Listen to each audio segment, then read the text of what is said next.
Question is that this bill be read a second time. The Minister for Urban Infrastructure and Cities. Thank you, Mr Deputy Speaker. I rise to speak today on the Appropriations Bill 2018-19, and I welcome the opportunity to speak yet again about the Turnbull government's commitment to a once-in-a-generation investment in nation-building infrastructure. I want to make 3 points. We are seeing an unprecedented level of infrastructure investment led by the Commonwealth Government, which is driving economic growth, investment and employment outcomes. Our infrastructure spend reflects key policy priorities of the Turnbull government, and I also want to use the opportunity to correct some misleading claims by the Shadow Minister. Misleading claims by the Shadow Minister are a resource which is not in scarce supply. Mr Deputy Speaker, the government is maintaining a historically high spend on transport infrastructure of over $8 billion per year over the forward estimates, more than $75 billion over the next 10 years. And we're doing that in a wide range of ways.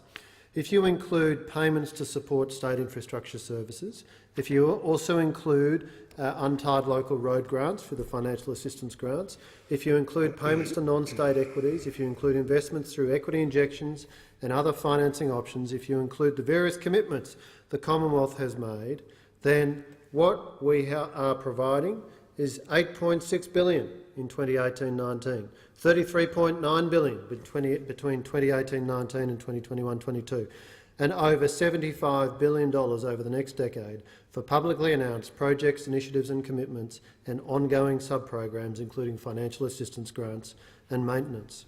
Let me remind the House of the extraordinary sweep and scale of the commitments made in the 2018 budget in relation to infrastructure. It included the $3.5 billion Roads of Strategic Importance initiative to lift the productivity of our regional freight and passenger routes, the $1 billion Urban Congestion Initiative, up to $250 million for major project business case development, up to $160 million in additional investment on the Outback Way. Let's look at the great state of Queensland, over $5 billion, including an additional $3.3 billion for Bruce Highway projects, taking our total commitment on the Bruce Highway to $10 billion. $1 billion for upgrades to the M1 Pacific motorway between the Gold Coast and Brisbane, on top of the existing projects already underway between Mudgee Bar and Varsity Lakes and, of course, the Gateway Merge. We also announced funding for the Beerburrum to Nambour rail upgrade. We announced $300 to the Brisbane Metro public transport project, and we announced funding for the Cunningham Highway, Yamanto to Ebenezer. If we go to New South Wales, $1.6 billion for the Coffs Harbour bypass on the Pacific Highway for Port Botany Rail and the new Nowra Bridge.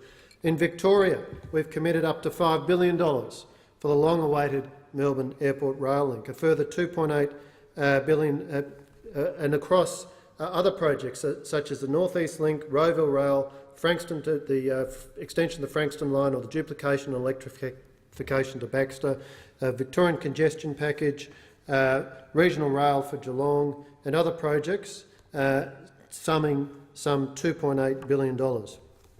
In Western Australia, $1.1 billion for further Metronet projects, $944 million for a Perth congestion package, $560 million for the Bunbury Outer Ring Road. South Australia, up to $1.4 billion for future priorities on the North-South Corridor, inclusive of the $177 million we announced for Pym Street to Regency Road. Money for the Gawler rail line electrification, the Joy-Baluch Bridge, was also included in this year's budget. In Tasmania, $461 million for the replacement of the Bridgewater Bridge, $400 million for a Tasmanian roads package under the Roads of Strategic Importance program. In the Northern Territory, funding for the Central Arnhem Road upgrade and the Bunteen Highway upgrade. In the ACT, a Monaro Highway package. So, Mr Deputy Speaker, a sweeping and impressive range of infrastructure commitments in the 2018 Turnbull government budget.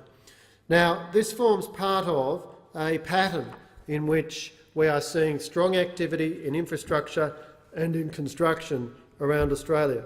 In the December quarter 2017, the value of public sector engineering work increased by 5.7% to $8.67 billion. And we're seeing this being reflected in the aggregate economic outcomes, as the International Monetary Fund observed a couple of months ago in its annual assessment of the Australian economy. Despite, in their words, the economic shocks of the commodity price boom and the mining investment boom ending, infrastructure investment has helped keep the economy performing. Quotes, "The recovery from these shocks has advanced further in 2017. Aggregate demand has been led by strong public investment growth amid a boost in infrastructure spending." Recently, the Reserve Bank Governor, Philip Lowe, had this to say about government spending on transport infrastructure. Quotes, "Another important part of the investment story recently is strong growth in investment in public infrastructure. The pickup has been particularly noticeable in spending on transport infrastructure in the eastern states, and the pipeline of work to be completed is large. The extra investment is directly creating demand in the economy today and adding to tomorrow's productive capacity." End quotes. Deloitte Access Economics, in its recent investment monitor, assessed the outlook for business investment in Australia as being healthier than it has been for some time, and notes that this comes at the same time, quotes, "as state and federal governments are spending large amounts of money on transport projects." Close quotes. Mr Deputy Speaker, the commitments in this budget build on the Turnbull government's existing record levels of investment in infrastructure, recognising that in order for the Australian economy to continue to grow and be competitive, infrastructure investment must remain a core focus for the government. The commitments in this budget form a coherent plan for the future of Australia's transport infrastructure. They represent the projects and upgrades that will help shape our cities and define our regions. Let me point, for example, to the Western Sydney Airport as an infrastructure project that will have a transformative economic impact. We are delivering infrastructure that communities in Western Sydney and around the nation will benefit from. Of course, we've committed to a $5.3 billion equity injection into WSAco, the government-owned company established to build and own Western Sydney Airport. And this project will provide much-needed additional aviation capacity for Sydney and for the nation. It will give the people of the rapidly growing Western Sydney area much better and fairer access to air travel, and it will attract businesses and jobs to Western Sydney, where another 1 million people are expected to be living in 20 years' time. Of course, during the construction phase, it will support tens of thousands of jobs, including over 11,000 anticipated direct and indirect jobs throughout the construction phase, and by 2031 there will be around 28,000 direct and indirect jobs generated by the airport in its operational phase. And of course, this forms part of a much broader list of projects being funded around the country, transformational projects like the $16.8 billion WestConnex motorway project in Sydney, which is being supported with a grant of $1.5 billion from the Commonwealth and a concessional loan of $2 billion. Major rail projects like Metronet in Perth and Melbourne Airport Rail Link. Of course, we've committed $1 billion for projects on the M1 between the Gold Coast and Brisbane.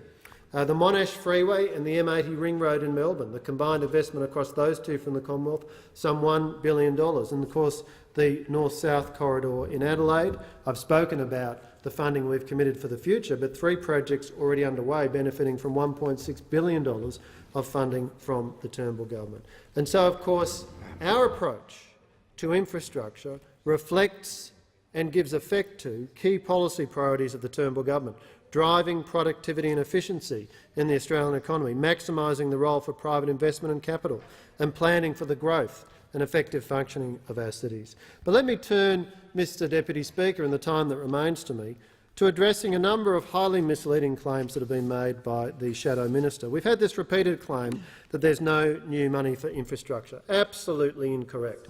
A claim he made in his budget night media release and subsequently. Let me explain once again the accounting treatment here, Mr Deputy Speaker. The Turnbull government made a commitment in last year's budget to invest $75 billion for infrastructure, and we backed up that commitment with the appropriate accounting treatment in which we provision the required amount of money, several $1 billion a year, every year over 10 years. That's why we call it a 10-year program. What you then do every year is allocate specific projects against that rolling program with the expense allocated to specific years. Now, that's why there's no need for individual dollar amounts to be set out in budget paper number 2 because we've already provisioned a total amount for infrastructure in advance. We've committed to investing over $75 billion over 10 years in transport infrastructure investment, including over $33 billion 2018-19 to 2021-22. Well, the Shadow Minister is evidently so shocked by this prudent and responsible accounting treatment that he resorts to what he knows to be deliberately false and misleading claims that there's no new money. No new money. Tell that to the people who will benefit from Bridgewater Bridge in Tasmania, because they now know there's $461 million allocated out of our infrastructure program for the bridge. And they also know that Labor, by contrast, is promising a derisory $100 million. Try telling the people of Bunbury that there's no new money, when in fact they've been told, quite correctly, that there's $560 million for the Bunbury Outer Ring Road. Try telling the people of Nowra that there's no new money when they've received the news that there's $155 million committed for the Nowra Bridge. Try telling the people of the Gold Coast that there's no new money when they have been told, when they've learnt, when they've been pleased to hear that there's $1 billion allocated by the Turnbull government for 2 projects on the M1, the upgrade from Varsity Lakes to Tugun and the upgrade between 8 Mile Plains and Daisy Hill. This is all part of the Turnbull government's 10-year plan, with our commitments fully funded and sequenced within the plan. The Australian government has committed to a decade-long pipeline of infrastructure projects focused on driving economic growth, increasing productivity and connectivity and creating new employment opportunities. Of course, we hear this ludicrous claim from the Shadow Minister that infrastructure investment is falling. Wrong, wrong, wrong. Once again, in his budget night media release, he wholly misleadingly quoted just one line of the multiple lines of funding for infrastructure, Commonwealth infrastructure grants to the states. In other words, he completely ignores the substantial amounts of money the Turnbull government is spending in equity and loan investments. $5.3 billion for Western Sydney Airport, $8.4 billion to the Australian Rail Track Corporation for Inland Rail, a $2 billion concessional loan, even the equity injection into the Moorebank Intermodal Terminal, which he should well remember from his own time as minister. You know, the total amount of investment provided in equity and loans in the budget over the 4 years of the forward estimates is over $9 billion, which Mr Albanese simply assumes away in a wholly inaccurate, wholly misleading characterisation of the true numbers on infrastructure investment over the next 4 years. And I remind the House what those numbers are. $8.6 billion in 2018-19, $8.7 billion in 2019-20, $8.2 billion in 2020-21, $8.5 billion in 2021-22. And I also remind the House what the average spending was when the Shadow Minister was the responsible minister, because it wasn't 8, it was just over $6 billion. So the Shadow Minister is totally wrong, absolutely wrong, when he claims that infrastructure investment is falling. Let me focus just for a moment on the ludicrous claim, we heard him repeat it just a few moments ago, that the funding for the Melbourne Airport rail link is a sham. He says that he criticises us for indicating an interest in providing equity investment in the Melbourne Airport rail link. We make no apology for doing that. We are absolutely interested in looking at innovative ways of funding and financing infrastructure, and if there's the prospect of an equity investment, we are certainly interested in looking at that, just as we have funded Western Sydney Airport through an equity investment. So we are absolutely interested in looking at innovative ways to approach infrastructure investment. But I do just make the point that the Shadow Minister in his comments seems to have missed budget paper number 3, page 48, which says as follows: Commonwealth's $5 billion investment in the Melbourne Airport rail link will be provided as equity or otherwise as agreed, that's to say as agreed with the Victorian State Government, but consistent with the principles of conservative budget management, this investment has initially been reported as grant funding. So his basic premise, Mr Deputy Speaker, is completely wrong. The claim that the money is a sham, it's in the budget as a grant. Of course we are interested in looking at having a partnership with the Victorian government. We've made that very clear. Of course, we're interested in looking at equity, but the fundamental proposition from the Shadow Minister on this point, as on so many others, is fundamentally wrong. The truth is unprecedented levels of infrastructure investment to support economic growth and deliver lifestyle benefits and productivity benefits all around Australia. I thank the